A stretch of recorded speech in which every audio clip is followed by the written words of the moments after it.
Hello, my name is Omar Gonzalez. I'm a senior engineer on World of Warcraft Classic.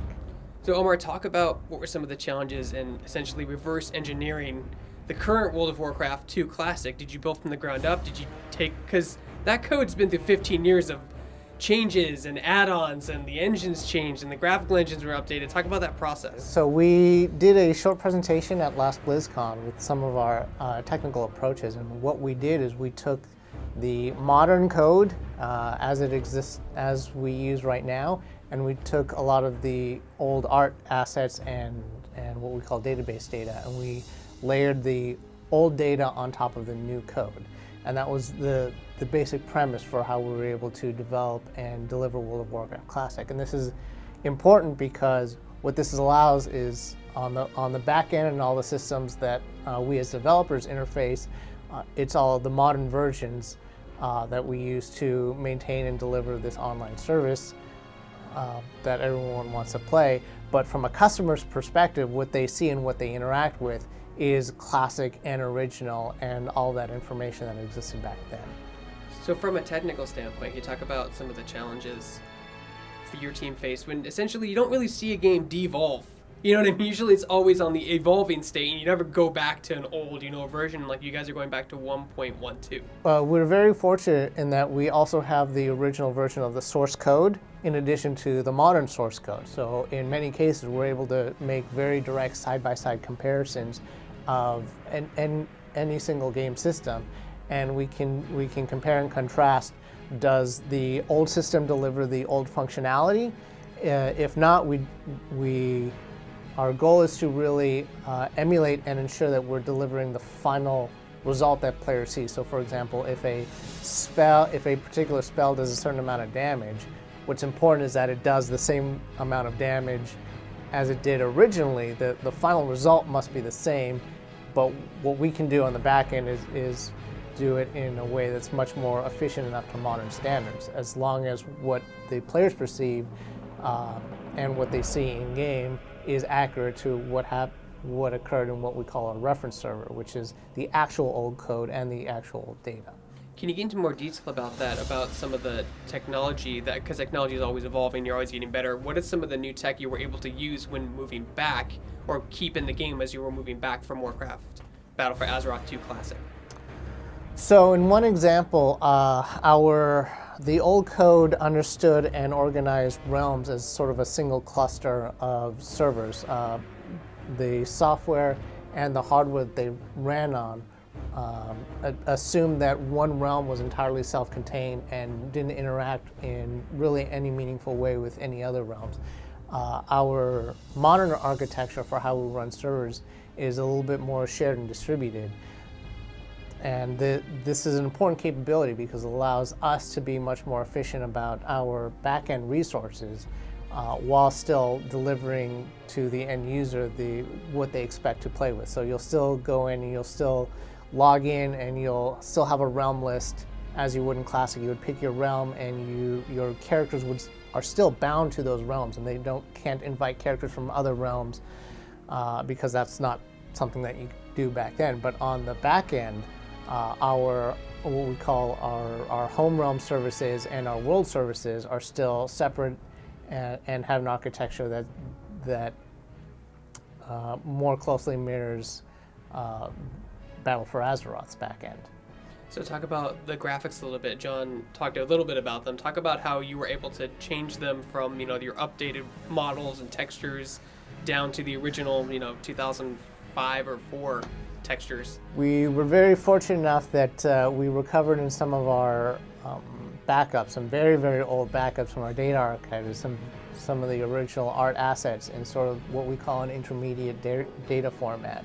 And so these were the original models and the original textures at a snapshot in 1.12.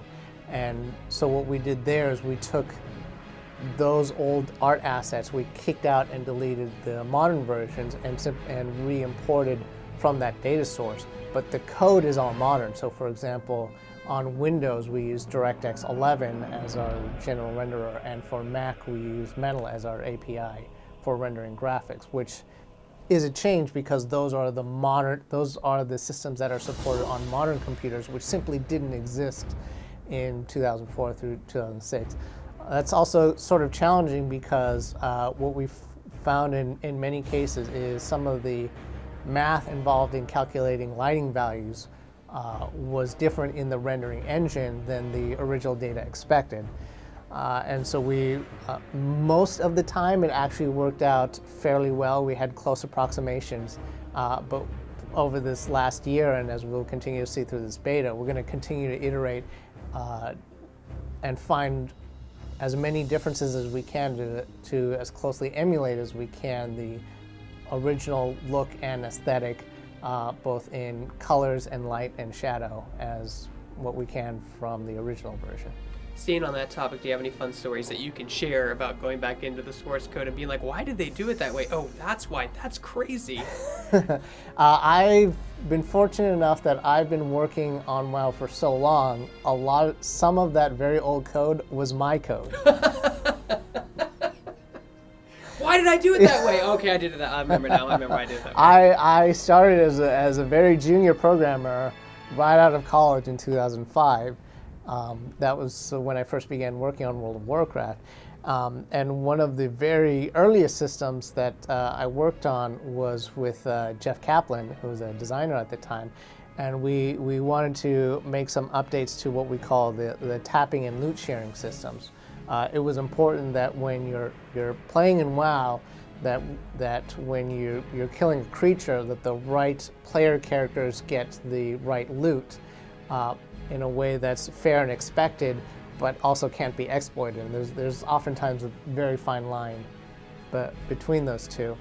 And when we look back at that code, most of it hasn't changed up until more recent incarnations of World of Warcraft, where we've sort of driven loot and rewards based more on your personal contribution. So what items drop off creatures are for you. We've had to go back and make sure, no, we had to respect the old group implementation. So, for example, we need to make sure that if you are killing a creature and another player of a similar level comes and helps you kill that creature, even though they weren't in your party, they don't minimize the amount of XP you gained. However, we also have to balance that against, well, we also don't want very high-level creatures trivializing this and making sure that that when you do get credit, you're not getting an undue amount of credit given that you did very little work. So in many cases, I had to look as a reference my old code that I wrote originally and re-implement the style and functionality, but now that I've been doing it for much more longer, do it in a little bit more of a cleaner and more robust way. What's it been like, because you said we've been working on the game since the original source code, what was like the turning point with technology really, in coding and server technology, was the turning point for you being like, wow, this is really cool, we couldn't do this, before, but now we can do all this cool stuff? If there was one. I know code is, code's always code, so yeah. I mean... I can't really identify sort of a single turning point. WoW's code base is very old and continues to evolve and adapt to changing needs and the evolution of the game itself. It's interesting because some portions of the code are, for lack of a better word, never needed to change. So they continue to run as they have for decades because they've continued to meet the needs, while other systems we've kind of stripped down and rebuilt when we feel they're not meeting the needs of the game. Ultimately, what matters is the experience we're delivering to the customers, and everything we do on the engineering side, we're always doing in service to that. Right, because Classic is 100% community driven. That's what they wanted, and this is what they're getting. Yeah, as an engineer myself, I oftentimes find myself wondering, wow, I wish I could do this in a way that that respects all of my good software engineering principles that I've learned over the years. But ultimately, what matters is not necessarily the cleanliness of the software architecture. That's still critical and important, but what really matters is, are we delivering a fun experience to the game? So we're oftentimes playing this balancing act of, on the engineering teams, we need to preserve this code base because we need to keep it running cleanly and robustly for the long haul, but we can't allow, we can't ever sort of compromise on that principle number one, that gameplay first.